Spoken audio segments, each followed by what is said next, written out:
Nem sempre a síndrome de burnout te dá direito a receber uma indenização. Existem alguns requisitos que, caso não sejam observados, você não conseguirá ser indenizado, por mais grave que seja a doença. O meu nome é Alan, eu sou advogado trabalhista e aqui no nosso canal a gente mostra tudo que o seu patrão não quer que você saiba. No vídeo de hoje eu vou te mostrar os 3 requisitos para ser indenizado por todos os danos morais causados pela síndrome de burnout. Sem preencher esses requisitos, não importa quão grave foi o seu caso, você não conseguirá ser indenizado. O segundo e o terceiro requisito são os que mais levam as pessoas a perderem processos na justiça. Por isso fica bem atento a eles. Mas antes de começar, se você achou o assunto desse vídeo interessante, informativo, não esquece de se inscrever aqui no nosso canal. A gente publica vídeo toda semana e se inscrevendo você estará sempre atualizado. Mas vamos lá para o conteúdo. O primeiro requisito para ter direito à indenização é bem óbvio que é ter adquirido a síndrome de burnout. Muita gente acha que para ter direito à indenização basta preencher esse requisito. Mas como você já está vendo aí, não é bem assim que funciona. Lembrando que também não basta adoecer,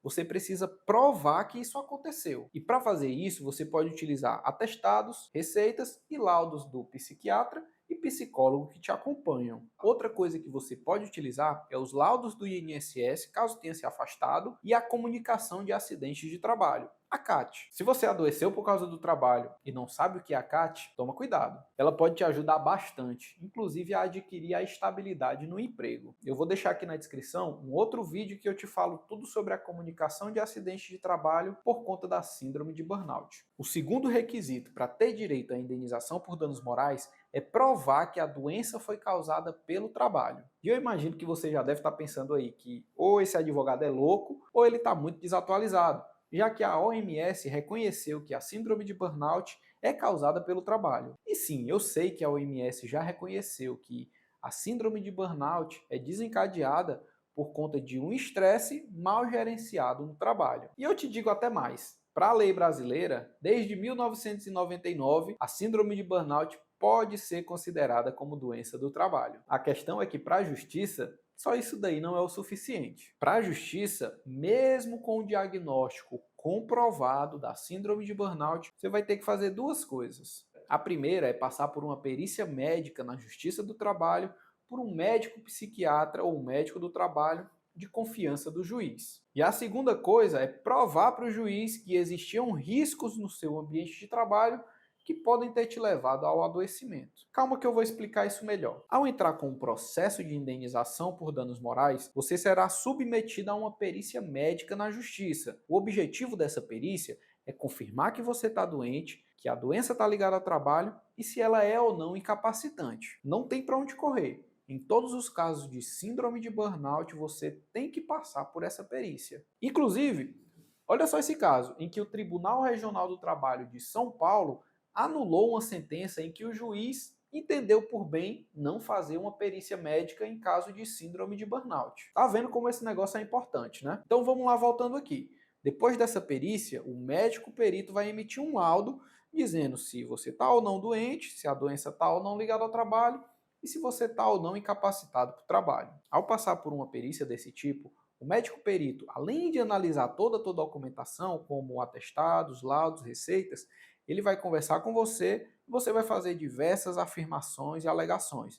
Como, por exemplo, que o seu burnout foi causado pela sobrecarga de trabalho, pela pressão no atingimento de metas, enfim, tudo aquilo ali que te levou ao burnout. No laudo, o perito vai levar em consideração apenas aquilo que você falou e que está nos exames médicos. Só que para o juiz considerar aquilo que você falou como verdade, você precisa provar. Caso contrário, ele não vai considerar que a doença está ligada ao trabalho. E eu sei que isso é bem injusto, mas infelizmente é assim que funciona na justiça. Por isso que, além de passar por essa perícia médica, você vai ter que mostrar ao juiz que lá no seu trabalho existiam esses riscos que podem ter te levado ao burnout. E você pode fazer isso provando que fazia muitas horas extras, não tinha intervalo, não tirava férias, era pressionado de forma abusiva e tinha metas impossíveis, ou pelo menos quase impossíveis. Isso daqui, como você está vendo, vai depender de cada caso. O que você precisa se perguntar é o que me levou ao burnout? E com a resposta dessa pergunta, você vai atrás de provas que mostrem que o seu trabalho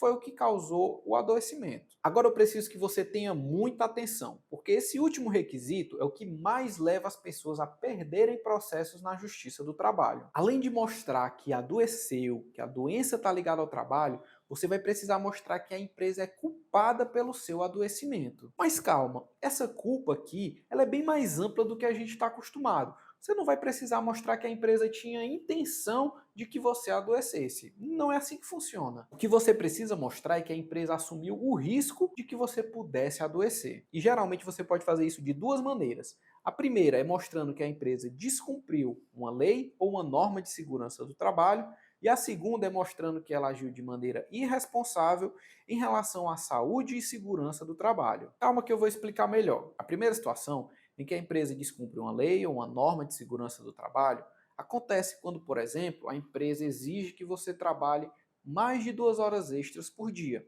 Segundo a CLT, o máximo de horas extras por dia são 2 horas. Se você ultrapassa essas 2 horas extras por dia, a empresa está descumprindo a lei e ela está arriscando que você venha a adoecer. Outro exemplo é quando a empresa não permite que você tire férias. Isso geralmente acontece quando a empresa quer comprar todo o seu período de férias, ou então simplesmente você sai de férias, mas na prática continua trabalhando. Nesse caso, se isso influenciou no seu adoecimento, a empresa será considerada culpada. Outra situação bem comum é quando você trabalha no telemarketing e a empresa não permite que você tire aqueles intervalos durante a jornada. Tudo isso são situações que configuram a culpa da empresa pelo fato de ela estar descumprindo uma lei ou uma norma de segurança do trabalho. Mas não precisa que a empresa descumpra uma lei ou uma norma para ser considerada culpada. Imagina que você trabalha em um setor em que a demanda é de 10 funcionários e em determinado momento a empresa demite 5 pessoas, mas não coloca ninguém no lugar delas.